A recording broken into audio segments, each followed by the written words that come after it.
চূড়ান্তভাবে সফল কাম হবেন। আল্লাহ সুবহানাহু ওয়া তাআলা কোরআনে কারীমে বলেছেন, ফাইজা আযামতা ফাতাওয়াক্কাল আলাল্লাহ। যদি কোনো কাজ করার ব্যাপারে তুমি ভেবে চিন্তে সিদ্ধান্ত গ্রহণ করে থাকো, তাহলে আল্লাহ সুবহানাহু ওয়া তাআলার প্রতি ভরসা করো, আস্থা রাখো, তার প্রতি ন্যস্ত করো তোমার সংশ্লিষ্ট কাজের সফলতাকে। অন্য আয়াতে তিনি বলেছেন, ওমান ইয়াতাওয়াক্কাল আলাল্লাহ ফাহুয়া হাসবু। যে ব্যক্তি আল্লাহর প্রতি ভরসা করবে, তাওয়াক্কুল করবে, আল্লাহ তার জন্য যথেষ্ট হয়ে যাবেন। আর আল্লাহর যার জন্য যথেষ্ট হয়ে যান, সে ব্যক্তি কখনো ব্যর্থ হতে পারে না। আর সংশ্লিষ্ট কাজ শেষ করার পরে যে কাজটি করতে হবে তা হলো, সে কাজের যেই ফলাফলই আসুক না কেন, সেই ফলাফলে সন্তুষ্ট থাকতে হবে।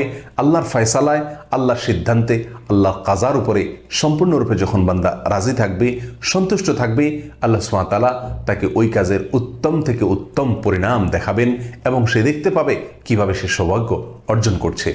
সুতরাং যে কোনো কাজ করার আগে এবং ভেবে চিন্তে পরামর্শ করে ইস্তেখারা